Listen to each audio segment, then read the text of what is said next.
What is going on, guys? And welcome back to episode 75 of the Offshore Gamescast. I am Dave.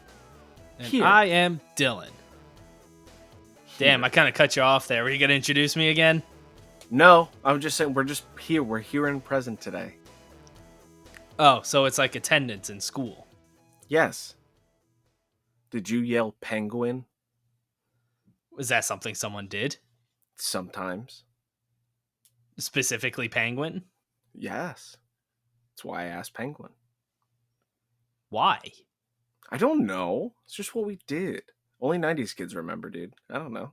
I am more of a 90s kid than you. Maybe you had to grow up. And none of us did penguin.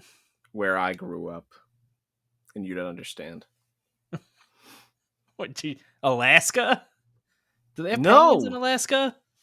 Yeah. That's how, like, half of where they are. Some in Africa. Half of the penguin population is in Alaska? Maybe. I don't think that's true. Maybe they vacation up there. I don't know. Maybe it's a lot of them. They make movies or something, whatever. I'm done with the penguin talk. Finally. We're moving on. I'm done with it. Finally. There's so much more to talk about. Starting with the 360 controller coming back. Really, really cool thing that I almost want to get my hands on now. I'm excited to see more of it. And the FTC to block the Activision acquisition. Tune in. But first, we have a little partnership that we'd like to talk about. Dubby is a clean energy drink that is made to give you focus with no crash, jitters, or angst like other energy drinks. They also have no maltodextrin filters and don't use artificial dyes. Dubby contains vitamins, amino acids, a nootropic, and 150 milligrams of caffeine. It's made in the USA in an FDA-inspected facility that strictly adheres to GMP manufacturing guidelines. So go to dubby.gg and use the discount code OFFSHORE at checkout for 10% off your order. We recommend the starter pack, which comes with a shaker cup and 2 individual packets, so you can try it without buying a whole container.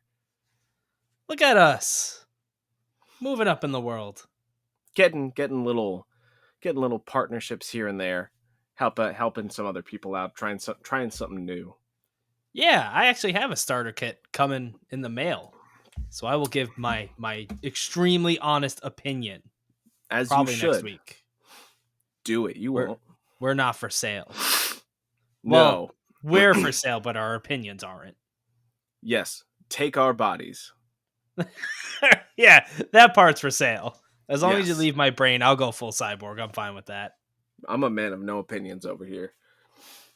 So they definitely can't be for sale. No.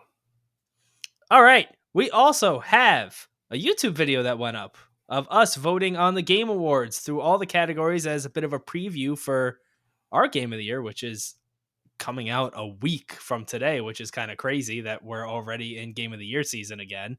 I know. So December 6th, Season 3 finale, Game of the Year 2022. We have a whole bunch of guests doing posts on the website. I believe that we, at the end of the day, because some are going to be coming in after December 6th, will be at over 50 guest posts, which is a lot of people. This is a very fun collaboration. So, Dave, start with some of these people. All right. We have Bill from the Gaming and Collecting podcast. They're a gaming and anime-based nostalgia podcast that aims to bring in the sibling perspective from Bill and Alex. It's always fun to have that kind of disagreements and arguments with a sibling. Yeah, I think brutal. that's the point. Bullet the Bowie knife. They actually seem chopsticks. to get along. They seem to get along quite well, but maybe behind the scenes, it gets crazy. Bloody, sad, emotional, cinematic. It gets cinematic, but only behind the scenes. Good. We're also welcoming Twitch streamer Ken at twitch.tv/candidlyken. Lately, she has been playing Hollow Knight, so go tune into her Twitch channel for the next stream. Also is Twitch streamer Nina at twitch.tv/NinaStruggles. She loves struggling through games, life, and everything in between. Lately, she's been playing the Dark Pictures anthology, The Devil in Me, and Harry Potter and the Prisoner of Azkaban. If you like games with a good story, point-and-click adventures, or food, I think this is the channel for you. Also, the guys over from the Friday Night Gamecast are joining. Nick and Will provide commentary and discourse on the surrounding games that they're playing, the gaming news industry, and more. Go check those guys out. We have so many more Twitch streamers this year around, which is always exciting to see. So we got Rai from twitch.tv/Kizu Rai. Lately, they've been playing Persona 5 Strikers, Phoenix Wright Ace Attorney, and Pokemon Scarlet and Violet, so go check out their channel. I will be talking about Pokemon Scarlet and Violet even more later in this episode. Last but not least, we are welcoming the Fake Gamer Girls podcast. Samantha, Erin, and Josie play games for girls, which is also known as everything. So from Nintendo to mobile to simulators to RPGs, they play it all because there is no actual requirement to being a quote unquote real gamer. Hence the name Fake Gamer Girls podcast. Go check them out. It's a cool podcast. And that will round out most of our guests. I know. It's so close. That was like 2 months worth of reading. I know. Oh, it's nuts. Yeah, it's crazy just the growth of our Game of the Year special and the fact that it's already been a year since our last Game of the Year. I know. And I'm excited to listen back to this one year from now. Yeah, that should be a yearly tradition. Absolutely. You should listen to last year. You should do it too. Good research. I listen to our voices enough when I edit. I hate our voices at this point. Yeah, that's how it works, man. We have terrible voices. That's how life goes. Well, some people don't think so, and that's okay. That's okay. We appreciate those people. All right, let's talk about games. I'm just going to start it off real quick because you're going to have more to say than I will. I started Escape Academy this week. Yes. With my girlfriend. We're playing co-op. I know that you've talked about this game in the past, so I'm not going to go too deep into what it actually is, but I'm just going to talk more about the co-op part in general. Good, because I played solo, but I still loved it. So co-op it's really smart. So we each control our own separate character, and it starts split screen by default, even though we're playing on two separate computers. But you can toggle split screen on and off whenever you want, which makes some of the puzzles a lot easier because she could be looking at like one of the keys that we need on her screen, and I need to like translate that on mine. So I could just quickly toggle split screen instead of all the shouting back and forth. It could just be a quick reference to look at. So that is like very smart. And it seems to make some of the puzzles easier just in terms of there's a little bit less of like, oh, we'll have to actually write this down or take a picture just because there's both of us. So one reads things off to the other instead of like, I mean, I don't know, when you were playing by yourself, are you taking like a lot of pictures of things or writing things down? Yeah, either I used to do like screenshots on the Xbox itself or photos with my phone for reference.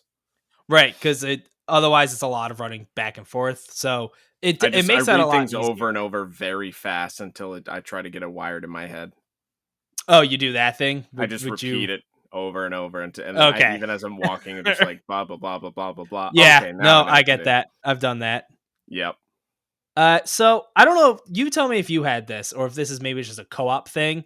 We're also playing on PC, not Xbox, so I don't know if that plays into it. But we had a few times the game would, specifically when like loading in between things. So when you're trying to go to like one of the locations or start a puzzle, it would just like freeze there, and you could hear like the menu clicks on the controllers. But there was, for both of us, it was just frozen.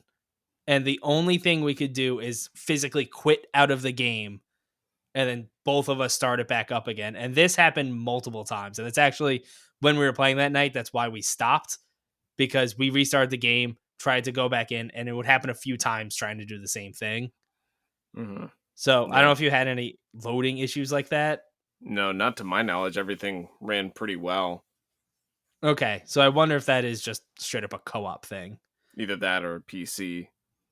Or maybe the fact that we're playing on PC.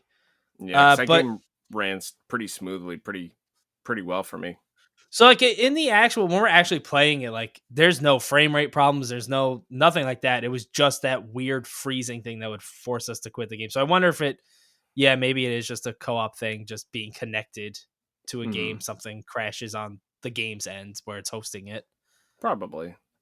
The puzzles are a lot of fun and they're challenging, but not too hard. The only time we need to use a hint, which I'm sure you remember, was the ship mission when you're rescuing someone from a ship, and there was one part Hmm. where it was like red, white, and blue lights Think where so. you Yeah. had to like figure out like, oh, the white light means the chart goes up one, the red means it goes down two, and you had to Hmm. use that.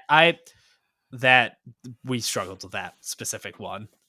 Some of them definitely are harder for others than other puzzles are. Like they can really hit you in a certain spot where it's like, man, what now? But I love those Right. kind. I think that's also a benefit of playing co-op just because of the way human brains work and how Hmm. I could be looking at one thing, but like, this makes no fucking sense. But then she could be like, oh no, I got this, or vice versa.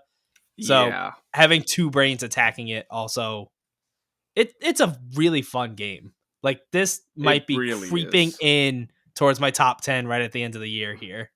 But isn't it like surprisingly good? Like I'm still so upset we did not get a review code for it because I would have I know. loved to just spend so much time with it.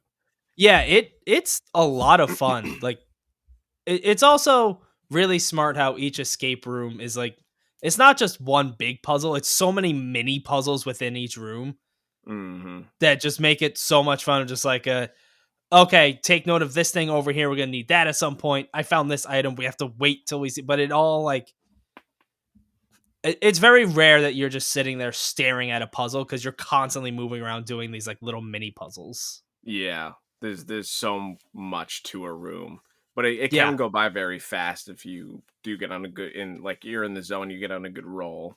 Yep. It's a lot of fun. I think it might be my favorite indie game of the year. Ooh, so it must be pretty high up on your list then.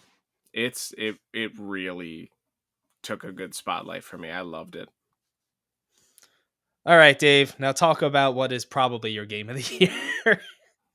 Ah, it's so good. The Pokemon Violet.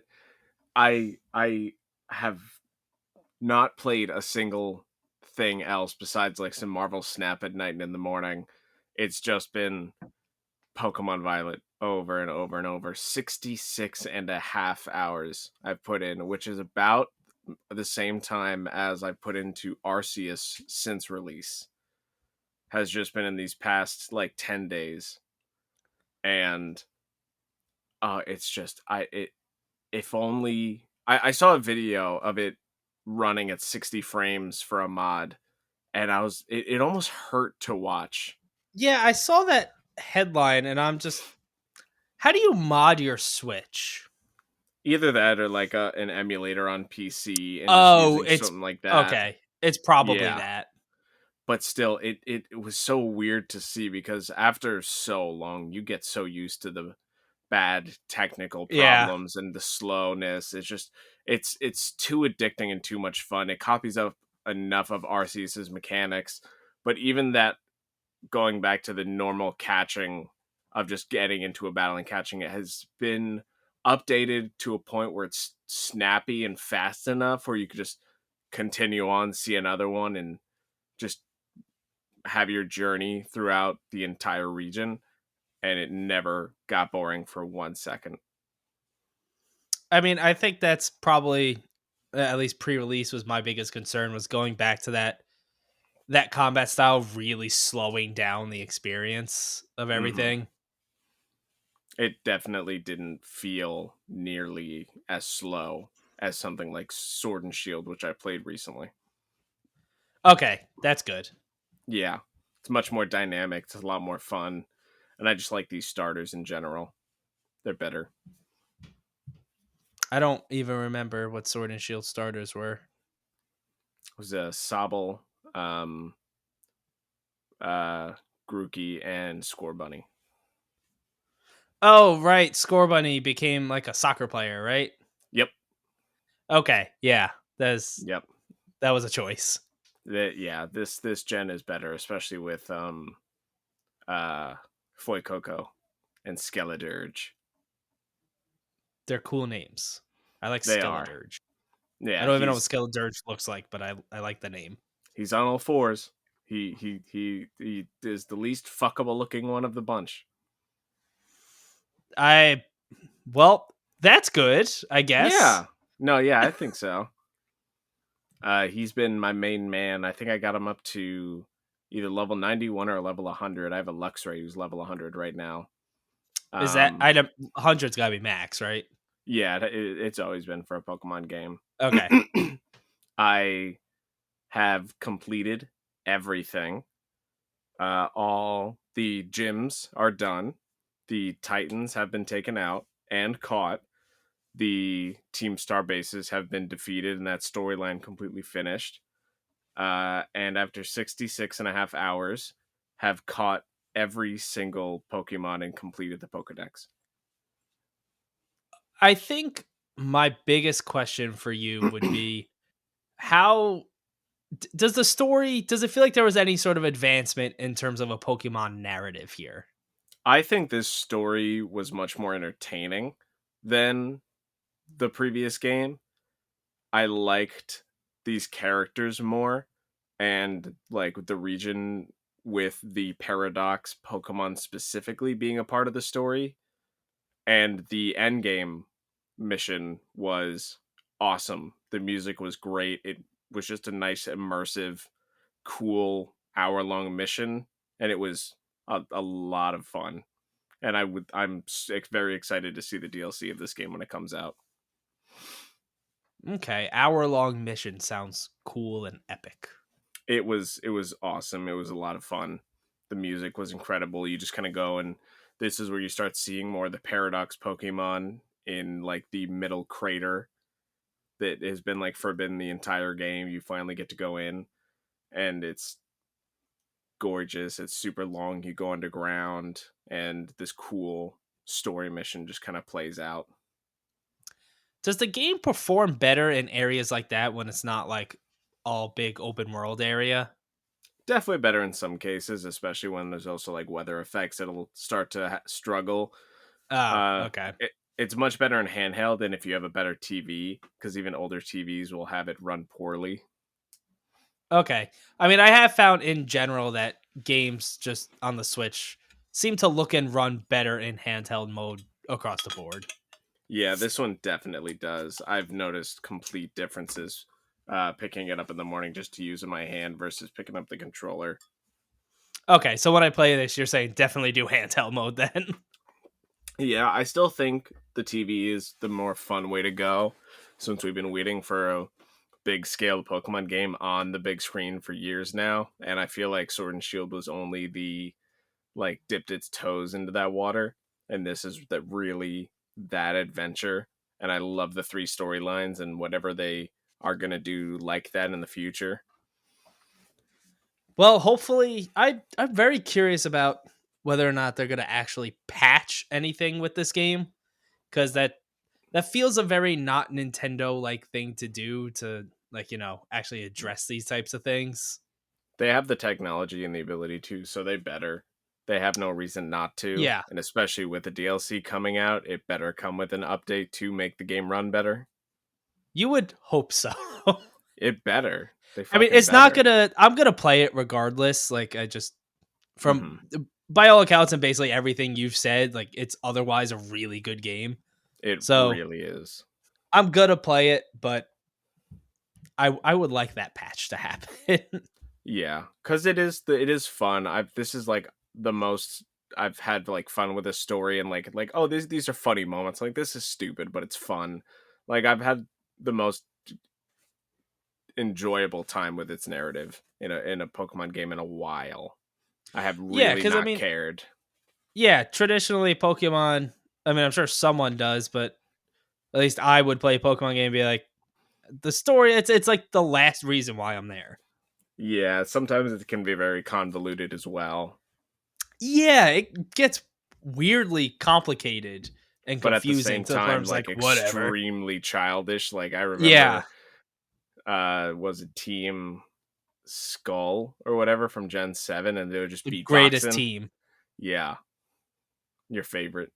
Yeah, Team Skull should come back. To It be should just honest, be Team Skull everywhere. Team Star in this game, I liked them. I liked them a lot. Do And they the do whole the arm school things? aspect, they make a star out of their arm like shape, like they symbol a star. Ah, so they're not just like constantly about to bust some rhymes. No, That's, you see, most of them are everything compared kids to because Team Skull is disappointing. this is the whole school aspect as well. Okay, whatever happened? Did the school thing, was that also just like the classes like you were talking about?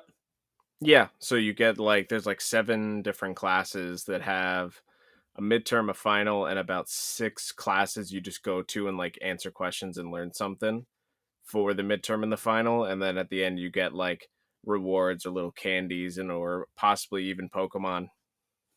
Can you do that? Is that like a one shot you could do it all right away, or is it like after this moment, oh, now the next class unlocked? Yeah, as the story progresses more, Okay. like it's like biology 1, biology 2, biology 3, biology midterm. Like as you go through the game, you'll get like the next row of classes. Okay. Yeah, I'm Mhm. excited for that aspect. I finished 1 and I'm doing the math go leading to the final right now, and there's a few other ones I have to finish. And I'm on the hunt for a shiny Shinx because when you complete the Pokedex, you get a shiny charm, and I want one. What does a shiny charm do? It cuts the rate of finding Pokemon in half from 1 out of every 4,096 to one Oh out my of god. yeah 1 out of 2,048. That is still not great odds of finding a shiny. No, if you do certain raids, you can get items to make a sandwich to make certain shiny type hunting easier. But I know this one area that I'm just going to keep going back and forth on to look for that shiny Shinx because I want him so bad. What would you give the game? What's the final score? If it wasn't for technical issues, I want to give it a 9. I would give it a 10, but I'm going to give it a 9, I think. Okay, that's fair. Because I loved it. I Did loved you it so much. you gave one 10 out of 10 this year, right? Didn't you give it to Stray? Yep. So by that logic, your game of the year has to be Stray. There's a lot of things that go into my logic for what games I like. Because this is a game that I put 66 and a half hours in, and Stray was amazing, but I only put 5 hours and 12 minutes in. Very specific. Very specific. Yeah, Yeah. I've thought about that as like, what if my rankings contradict scores I've given? But as time passes, thoughts change, They feelings do. change. You know. Hmm. All right. I Is mean, there anything else with Pokemon? uh, I guess not anymore. I've done everything. I guess I'll let you know if I end up getting a shiny Shanks and when I complete all the classes, but besides that it's just waiting probably 6 months for DLC. Yeah. Did I don't did Arceus get a DLC? Wasn't that a thing? Not really. It got some more like side quests in a way, mini Okay. things, but nothing substantial. Okay. But All I hope right. we get something similar to Sword and Shield's DLC, which I still have to play. I don't I don't know what that was. It was the uh Isle of Winter or something. They had to come out. They had two DLCs? Yeah. With just like new regions with new Pokemon and stuff. Oh, I do remember this because I was like, oh, am I going to go into the DLC and also get all those Pokemon? I never did. Yeah, the Isle of Armor and the Crown Tundra came out with some new legendaries and more areas to go and hunt for Pokemon. Yeah, I remember this now. Yeah. I still have to play it though. All right. Well, let's move on to news. Things are speeding along. I kind of remember last year being like this too. The week before Game of the Year, it was like, well, there's not much other than a couple Yep. updates as we try to finish our Game of the Year stuff. I know, right? Very All right, busy let's talk time. about how well games have been selling. Starting with God of War Ragnarok. Uh, God of War has officially become the fastest selling first party game launch in PlayStation history, which was 5.1 million copies in the first week. Now, I saw that. I was like, damn, that's a lot in a week. And granted, that is a lot in a week. And, congrats to God of War. But, Dave, how did Pokemon do? So Pokemon sold 10 million copies in the first 3 days, Yeah, that's like, I making know it Pokemon's huge, but that's crazy. no, it's nuts, but it makes so much sense because they are the biggest franchise ever. They're Yeah. huge, but this is the highest global sales level for any software on any Nintendo platform within that time frame. Yeah, so it's essentially the most successful Within that 3-day three launch days, for any Nintendo game ever. which is oh my god, Pokemon is just gonna rack in so much more money, which makes it even Yep. more no excuse for these games to run like this. It is No. just come No. on, man. Yeah, and like with the amount of money Pokemon makes, like give these games a bigger budget and give them more time Hmm. and make a complete game that maybe looks a little better too. Not that that's really my biggest concern, but If Xenoblade and The Witcher can run on the Switch, yeah. And Xenoblade, which is open world and has a whole lot of, well, it's like open zone, but the zones can be pretty big and there are enemies and items literally everywhere. And I've had no problem running that game on the Switch. and there used to be so many more fun things like the casinos and like other Yeah. stuff. Like this is just sandwich making, we get it, but like there used to be so many more cool things and like the battle towers and shit. Yeah. Bring that shit back. Yeah. But it's good to see games are selling. That's it's certainly Yeah. not a shrinking uh what's the word? Medium? Yeah. Media. It's not media, that's a better word. It's not shrinking. It's And just this was growing. only So $60 per game, not a $70. oh, for Pokemon, yeah. So Yeah. imagine what it would have been for 70, and imagine how many more people would have been upset about how it runs if it was $70. Literally though. All right, so this is not exactly exciting for you and me, but Rainbow Six Siege is a little bit of a big game, and they are finally adding crossplay and cross progression, which I'm surprised was not already part of it, considering how big Siege is. Right. Maybe they got to So, keep all the toxic separate. yeah, that's what the crossplay is. You can now do a toxic toggle, so you keep the toxic people in one party, and the rest go elsewhere. It's going to be bad. So it's coming December 6th. Crossplay will be between PlayStation and Xbox, but PC is going to be kept separate. And as with most crossplay things, you can toggle it on or off. So if you're playing on Xbox, you only want to play with Xbox players, you can turn that off. But they have like their own in-game thing where you can invite friends like within the game, whether they're on Xbox or PlayStation. Player rank will be shared between consoles, but again, not PC. So crossplay, cross progression between the consoles, but PC is still kind of kept in its own spot, which I wonder if maybe that will cut out some toxicity. Probably not. No, Nothing can probably not. stop the sludge that is Rainbow Six. So popular, but so toxic, also known as S- sludge. so mean. It is though. It's so mean. It's such a mean game. This, though, is cool.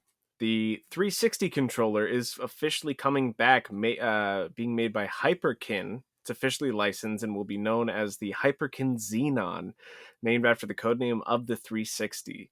It'll work on the Series X and S and PC, but it is wired. Mostly replicates the 360 controller with a few additions, such as the menu view and share buttons, and it's available in black, white, pink, and red. Hopefully expect to be released early next year, which will not be too far away. I would love something like that. The 360 controller is one of the most comfortable ergonomic things that I've ever felt. Yeah, it's very cool that it's happening, and I think my only thing would be like I get they're staying true to it, but I don't know if I can go back to wired controllers. That better Yeah, be a pretty big wire too, considering how far some people sit, especially as TVs are just huge now. price wise as well. Like, if Yeah, these controllers are running $60 wireless, whatever new stuff comes with them, and these come out for like, let's say 80 wired, and they just look like a 360, that should yeah, definitely be something that's like 50.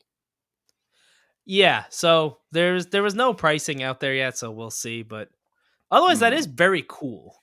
It That's like a is. thing, like with the whole Nintendo brought back the GameCube controller for Smash and stuff. It's cool. It is. All right, you remember how last week or maybe 2 weeks ago we were talking about how Studio Onoma is shutting down, formerly known as Square Enix Montreal. Uh, the news came out that this also means all of their games are being shut down. So it's a lot of mobile games: Arena Battle Champions, Deus Ex Go, Hitman Sniper: The Shadows, and Space Invaders: Hidden Heroes are all being taken down entirely on January 4th. So they're going to be removed from the App Store and Google Play Store on December 1st. So if you have any interest in those, you should download those right now. And then past January 4th, even if you have downloaded them, you will not be able to access them anymore. So play them, download them right away. In-game purchases have been stopped, but they said if you have bought anything, use them now because they're not going to be refunded if you already bought stuff. So that's, I don't really have any interest in those games, but it's always, you don't like to see that happen. No, it's unfortunate, especially because those are some decent licenses too. Yeah, I had some like mild interest in some of those mobile games like the Hitman one or Deus Ex. I didn't never actually downloaded them, but Yeah, yeah, that's that sucks. it really does. It seems like the FTC is likely to file a lawsuit against the current Microsoft and Activision-Blizzard deal. It has been reported by Politico that although it is not guaranteed, they are looking to file an antitrust lawsuit that would block the deal from happening. But these are huge companies. They got their money. It's probably just a fun little drama, and then it'll disappear, and then Call of Duty in 15 years will just only be an exclusive. Yeah, I think even if this does end up going to court, that it will just delay it. I don't think it will actually block anything. I mean, I'm certainly not a lawyer, so I don't know how this shit works. I'm a lawyer. But yeah, I see at most this is just delaying it further, but not stopping it from happening. Especially because, as you said, Microsoft certainly has money. They can afford going through a whole lawsuit and everything over this. So, Yeah, they can.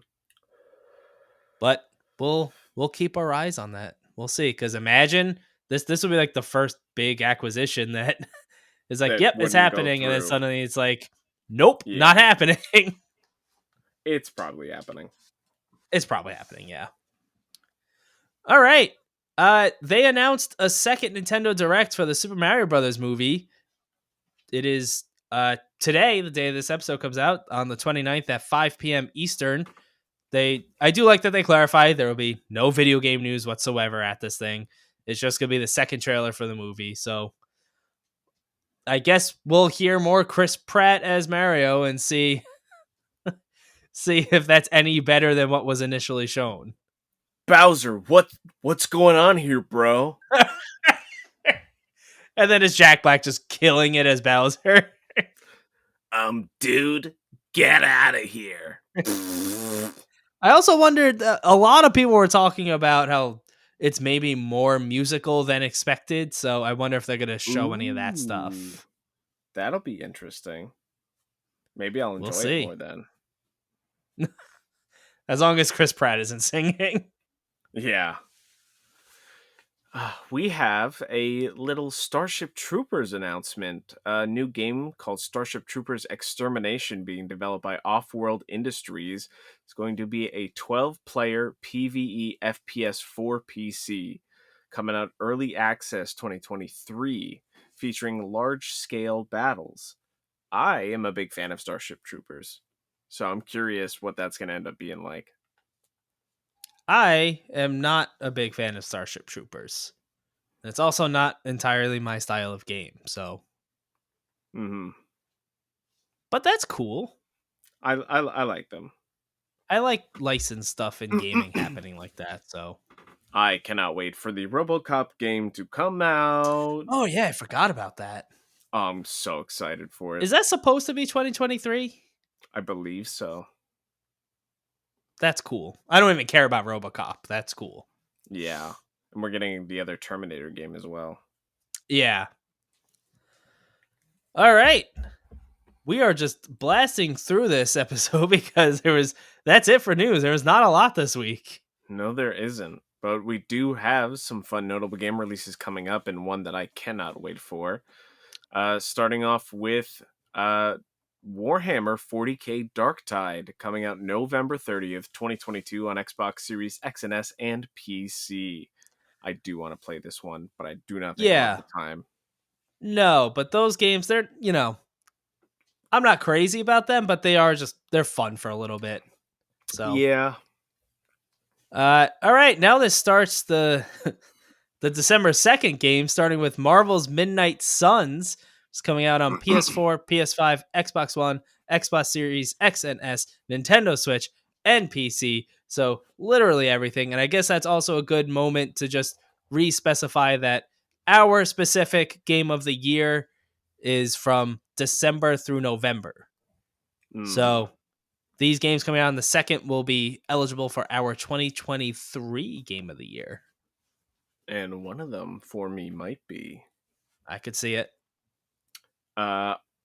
Also on the same day is the new Need for Speed Unbound, coming out on PS5, Xbox Series X and S, and the PC. Interesting new take on it. More animated. That's But one you're talking about, right? Being one of your games of the year? we don't know. We do not know, but it's possible. That's true. But really, the biggest of the bunch that we're both very excited for is the Callisto Protocol, also on the 2nd, coming on PS4, PS5, Xbox One, Xbox Series X and S, and PC. I don't know if you saw, but there's apparently going to be some sort of DLC or season pass thing that adds even more death animations to the game. Yeah, like 13. It's the Death Pass. I like how hard they're going into the whole death animation thing. I know, which is why it's not allowed to come out in some countries, and I find that hysterical. Yeah, it's also, just from a game design perspective, kind of smart, because if you die, it will take a little bit of that frustration away of just like, oh, well, what's this animation now? Like, Yeah, like, oh, this is cool. They put work into this. Oh, wow, that's gory. Oh. yeah, it adds a little bit of like a reward to dying, a little bit of a positive. So it's actually kind of smart. Yeah, especially if it's got fast loading times too, that would help. But Yes, altogether, that will. something fun. I cannot wait for this game. No, it's exciting. 4 days. That's crazy. It is. You know what else is crazy? The fact that Dylan lost again at Guess-the.game. Maybe 2023. That's my year. Probably not, but we'll see. Season 4. It'll be a new Dylan and a new Guess the Game, and hopefully some wins. Got to get Dylan some dubs. I was doing good in the beginning, and then I don't know what happened to me. It's all right. This weekend was a harder week in general. Yeah, it was. Had some weird games in there. Yeah, we did. Starting off, I'm surprised this one took so much for you. On the 22nd, number 192 was Subnautica. It took me 5 tries. It also took me 5 tries, but why are you surprised? I never played the game. No, but your girlfriend loves this game, so I would Yeah, I feel like you would have been more exposed to it and would have picked up on that first faster. I will say the hint threw me off when it was like kind of horror like, and my first thought was, oh, it's underwater horror, so it is it Soma, which I also have Mm. never played, so I wouldn't have known for sure. But once I saw Subnautica, I was like, okay, that makes sense. Yeah, I see it associated with horror, but I don't associate it with horror. No, I wouldn't either. I wouldn't like I wouldn't put it in that genre. I haven't played enough to get to that point. Yeah. Mm. After that, the 23rd, number 193, was Xenoblade Chronicles 3. That took me 3 tries. Threes all around, but it's because I guess Xenoblade Chronicles 2 for the second one. I squelched because I guessed one of the Xenoblade games at one point. I don't fucking know. Yeah, I guess 2. And I was like, well, this looks like Xenoblade to me. I had no clue. I'd be curious to play these games at some point, but they've only been popping up because of the controversy with Pokemon recently. So Yeah, they're fun. They're commitments. At least 3 seems to yeah, cut the scale back a little bit, but 2 was an over 100-hour experience. those games are definitely commitments that Yeah. I'm never sure that I'm ready for. After that, on the 24th was number 194 was World of Goo. I squelched because I could not remember what this game was called. It has been so long. I also squelched because I have no idea what World of Goo is. Just at all. It didn't look familiar. It doesn't sound familiar. I know nothing about it. It's been a long time since I've heard it, but I did not guess it, and I would not have guessed it even after hours. All right. The 25th, number 195, was Kentucky Route Zero. That took me 5 tries.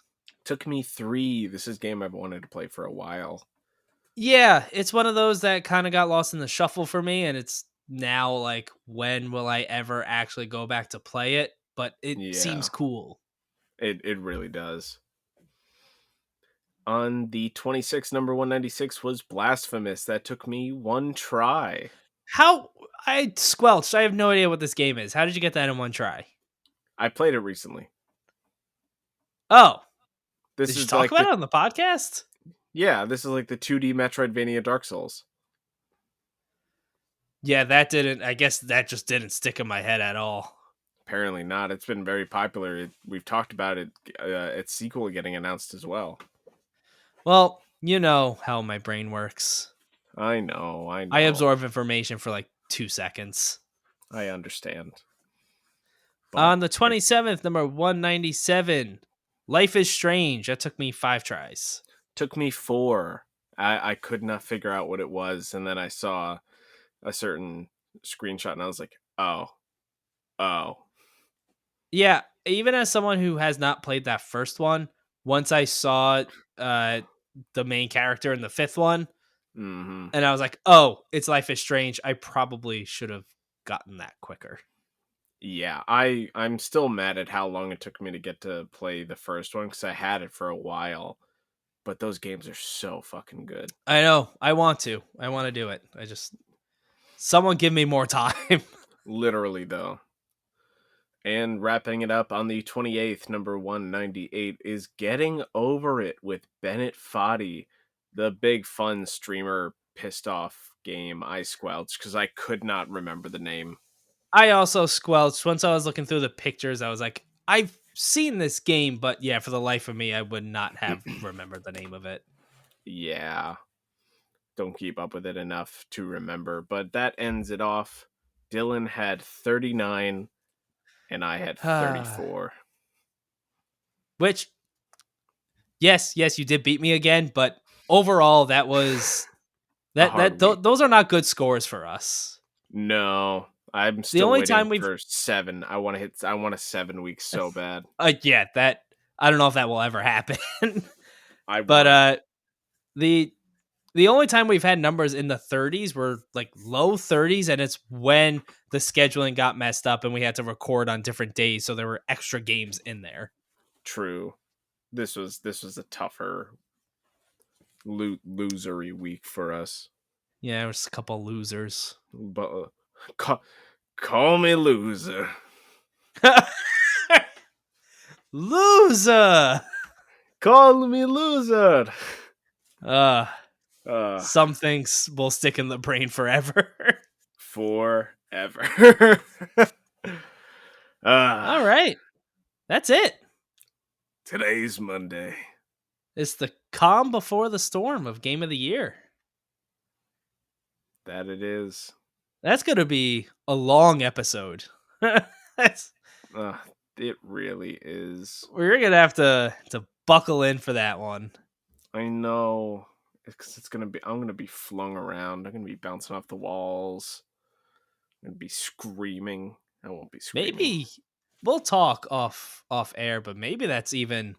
We'll see. Maybe that's like a 2-session recording because it's going to be hours worth. We'll see. We'll see how we're feeling. Yeah.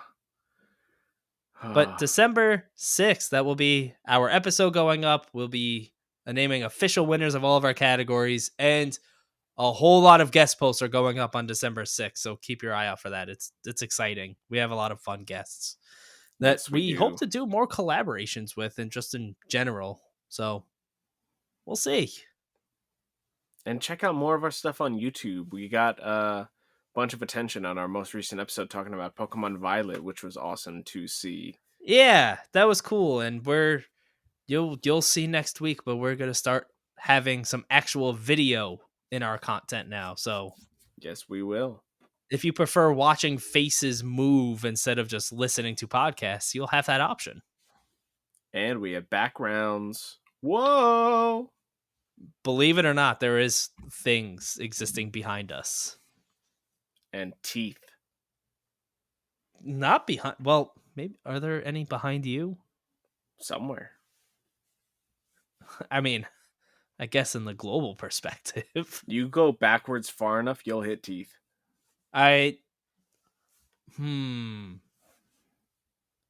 Not if you're looking down. False. You could trajectory-wise go up to an astronaut in space with teeth. Yeah, but that is far less of a chance. Hey, man. Work with what you got.